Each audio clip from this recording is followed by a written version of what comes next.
ನಮಸ್ಕಾರ ಸ್ನೇಹಿತರೆ.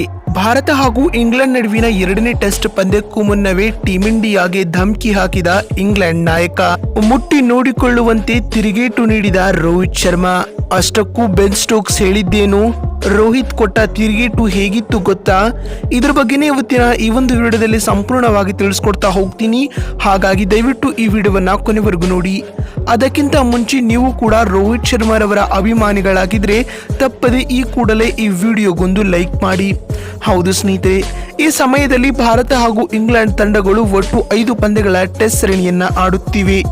ಈಗಾಗಲೇ ಹೈದರಾಬಾದ್ನ ರಾಜೀವ್ ಗಾಂಧಿ ಅಂತಾರಾಷ್ಟ್ರೀಯ ಕ್ರೀಡಾಂಗಣದಲ್ಲಿ ನಡೆದ ಮೊದಲ ಟೆಸ್ಟ್ ಪಂದ್ಯವನ್ನ ಇಂಗ್ಲೆಂಡ್ ತಂಡವು ವಿರೋಚಿತವಾಗಿ 28 ರನ್ಗಳಿಂದ ಗೆದ್ದುಕೊಂಡಿದೆ. ಈ ಮುಖೇನವಾಗಿ ಆತಿಥೇಯ ಭಾರತೀಯ ಕ್ರಿಕೆಟ್ ತಂಡವು 5 ಪಂದ್ಯಗಳ ಟೆಸ್ಟ್ ಸರಣಿಯಲ್ಲಿ 1-0 ಹಿನ್ನಡೆಯನ್ನ ಪಡೆದುಕೊಂಡಿದೆ ಸ್ನೇಹಿತರೆ. ಹೀಗಿರುವಾಗ ಇದೀಗ ಉಭಯ ತಂಡಗಳು ಎರಡನೇ ಟೆಸ್ಟ್ ಪಂದ್ಯದತ್ತ ಗಮನವನ್ನು ಹರಿಸಿವೆ. ಇನ್ನು ಭಾರತ ಹಾಗೂ ಇಂಗ್ಲೆಂಡ್ ನಡುವಿನ ಎರಡನೇ ಟೆಸ್ಟ್ ಪಂದ್ಯವು ಇದೇ ಫೆಬ್ರವರಿ 2ರಿಂದ ಫೆಬ್ರವರಿ 6ರವರೆಗೆ ನಡೆಯಲಿದೆ ಸ್ನೇಹಿತರೆ. ಇಂಡೋ ಇಂಗ್ಲೆಂಡ್ ನಡುವಿನ ಎರಡನೇ ಟೆಸ್ಟ್ ಪಂದ್ಯವು ವಿಶಾಖಪಟ್ಟಣಂನ ಡಾಕ್ಟರ್ YS ರಾಜಶೇಖರ್ ರೆಡ್ಡಿ ಅಂತಾರಾಷ್ಟ್ರೀಯ ಕ್ರೀಡಾಂಗಣದಲ್ಲಿ ಜರುಗಲಿದೆ ಸ್ನೇಹಿತರೆ. ಅಂದಹಾಗೆ ಎರಡನೇ ಟೆಸ್ಟ್ ಪಂದ್ಯವು ಭಾರತೀಯ ಕಾಲಮಾನದ ಪ್ರಕಾರ ಬೆಳಗ್ಗೆ 9:30ಕ್ಕೆ ಆರಂಭಗೊಳ್ಳಲಿದೆ ಸ್ನೇಹಿತರೆ. ಆದರೆ ಇದೀಗ ಇದರೆಲ್ಲದರ ನಡುವೆ ಎರಡನೇ ಟೆಸ್ಟ್ ಪಂದ್ಯಕ್ಕೂ ಮುನ್ನವೇ ಟೀಂ ಇಂಡಿಯಾಗೆ ಧಮಕಿ ಹಾಕಿದ ಇಂಗ್ಲೆಂಡ್ ತಂಡದ ನಾಯಕ ಬೆನ್ ಸ್ಟೋಕ್ಸ್ ರವರು ಹೀಗೆ ಹೇಳಿದ್ದಾರೆ. ಹೌದು, ವೈಜಾಗ್ನಲ್ಲಿ ನಡೆದ ಇಂದಿನ ಸಂದರ್ಶನದಲ್ಲಿ ಮಾತನಾಡಿದ ಇಂಗ್ಲೆಂಡ್ ತಂಡದ ನಾಯಕ ಬೆನ್ ಸ್ಟೋಕ್ಸ್ ರವರು ಹೀಗೆ ಹೇಳಿದ್ದಾರೆ. ನಾವು ಮೊದಲ ಟೆಸ್ಟ್ ಪಂದ್ಯದಲ್ಲಿ ನಮ್ಮ ನಿರೀಕ್ಷೆಗೂ ಮೀರಿದ ಆಟವನ್ನ ಆಡಿದ್ದೇವೆ. ಇದೇ ಕಾರಣದಿಂದಾಗಿ ಟೀಂ ಇಂಡಿಯಾವನ್ನ ಅವರದ್ದೇ ತವರು ಮೈದಾನದಲ್ಲಿ ಸೋಲಿಸಿದ್ದೇವೆ. ಇದೀಗ ಇದೇ ರೀತಿಯ ಆಟವನ್ನ ಎರಡನೇ ಟೆಸ್ಟ್ ಪಂದ್ಯದಲ್ಲಿಯೂ ಆಡಲಿದ್ದೇವೆ ಎಂದು ಬೆನ್ ಸ್ಟೋಕ್ಸ್ ಹೇಳಿದ್ದಾರೆ. ಇನ್ನು ಮಾತು ಮುಂದುವರಿಸಿದ ಸ್ಟೋಕ್ಸ್ ರವರು, ಮೊದಲ ಟೆಸ್ಟ್ ನ ಮೊದಲ ಇನ್ನಿಂಗ್ಸ್ ನಲ್ಲಿ ನಮ್ಮ ಬ್ಯಾಟ್ಸ್ಮನ್ಗಳು ವೈಫಲ್ಯವನ್ನ ಅನುಭವಿಸಿದರು. ಆದರೆ ಇದೀಗ ಆ ಎಲ್ಲ ತಪ್ಪುಗಳನ್ನ ತಿದ್ದುಕೊಳ್ಳಲಿದ್ದೇವೆ.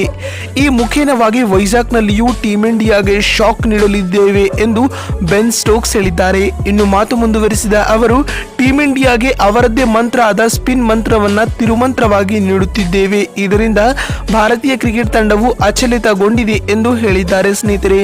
ಇನ್ನು ಸ್ಟೋಕ್ಸ್ ರವರ ಮಾತು ಮುಗಿದ ಬಳಿಕ ಮಾತನಾಡಿದ ರೋಹಿತ್ ಶರ್ಮಾ ರವರು ಹೀಗೆ ಹೇಳಿದ್ದಾರೆ. ಹೌದು, ನಾವು ಮೊದಲ ಟೆಸ್ಟ್ ಪಂದ್ಯದಲ್ಲಿ ಸೋತಿರಬಹುದು, ಆದರೆ ಸರಣಿಯನ್ನ ಇನ್ನೂ ಸಹ ಕಳೆದುಕೊಂಡಿಲ್ಲ. ಸರಣಿಯಲ್ಲಿ ಕಂಬ್ಯಾಕ್ ಮಾಡುವ ಎಲ್ಲ ಸಾಮರ್ಥ್ಯವು ನಮ್ಮ ತಂಡಕ್ಕಿದೆ. ಈ ಮುಖೇನವಾಗಿ ಎರಡನೇ ಟೆಸ್ಟ್ ಪಂದ್ಯದಲ್ಲಿ ಇಂಗ್ಲೆಂಡ್ ತಂಡವನ್ನ ಸೋಲಿಸಲಿದ್ದೇವೆ ಎಂದು ರೋಹಿತ್ ರವರು ಪರೋಕ್ಷವಾಗಿ ಹೇಳಿದ್ದಾರೆ ಸ್ನೇಹಿತರೆ. ಇನ್ನು ಮಾತು ಮುಂದುವರಿಸಿದ ಶರ್ಮಾ ರವರು, ಮೊದಲ ಪಂದ್ಯದಲ್ಲಿ ನಮ್ಮ ಬೌಲರ್ಗಳು ಹೇಳಿಕೊಳ್ಳುವಂತ ಆಟವನ್ನ ಆಡಿಲ್ಲ. ಆದರೆ ಇದೀಗ ಎರಡನೇ ಟೆಸ್ಟ್ ಪಂದ್ಯದ ವೇಳೆಗೆ ಅವರು ಸಕಲ ಸಿದ್ಧತೆಗಳೊಂದಿಗೆ ಸಿದ್ಧರಾಗಿದ್ದಾರೆ. ಈ ಮೂಲಕ ಇಂಗ್ಲೆಂಡ್ ತಂಡಕ್ಕೆ ತಕ್ಕ ತಿರುಗೇಟನ್ನು ನೀಡಲು ನಮ್ಮ ತಂಡದ ಆಟಗಾರರು ಕಾದು ಕುಳಿತಿದ್ದಾರೆ ಎಂದು ಎರಡನೇ ಟೆಸ್ಟ್ ಪಂದ್ಯಕ್ಕೂ ಮುನ್ನವೇ ಟೀಂ ಇಂಡಿಯಾ ತಂಡದ ನಾಯಕ ರೋಹಿತ್ ರವರು ಹೇಳಿದ್ದಾರೆ. ನೋಡಿದ್ರಲ್ಲ ಸ್ನೇಹಿತರೆ, ಭಾರತ ಹಾಗೂ ಇಂಗ್ಲೆಂಡ್ ನಡುವಿನ ಎರಡನೇ ಟೆಸ್ಟ್ ಪಂದ್ಯಕ್ಕೂ ಮುನ್ನವೇ ಉಭಯ ತಂಡಗಳ ನಾಯಕರು ಏನೆಲ್ಲ ಹೇಳಿದ್ದಾರೆ ಅಂತ ತಿಳಿಸಿಕೊಡುವ ನಮ್ಮ ಈ ಪ್ರಯತ್ನ ಬಹುಶಃ ನಿಮಗೆ ಇಷ್ಟವಾಗಿದ್ದಲ್ಲಿ ತಪ್ಪದೆ ಈ ಕೂಡಲೇ ಈ ವಿಡಿಯೋಗೊಂದು ಲೈಕ್ ಮಾಡಿ. ವಿಡಿಯೋವನ್ನ ಇಲ್ಲಿವರೆಗೂ ನೋಡಿದಕ್ಕಾಗಿ ಧನ್ಯವಾದಗಳು. ಮತ್ತೊಂದು ವಿಡಿಯೋದಲ್ಲಿ ಸಿಗ್ತೀನಿ. ಅಲ್ಲಿವರೆಗೂ ನಮಸ್ಕಾರ, ಧನ್ಯವಾದಗಳು ಸ್ನೇಹಿತರೆ.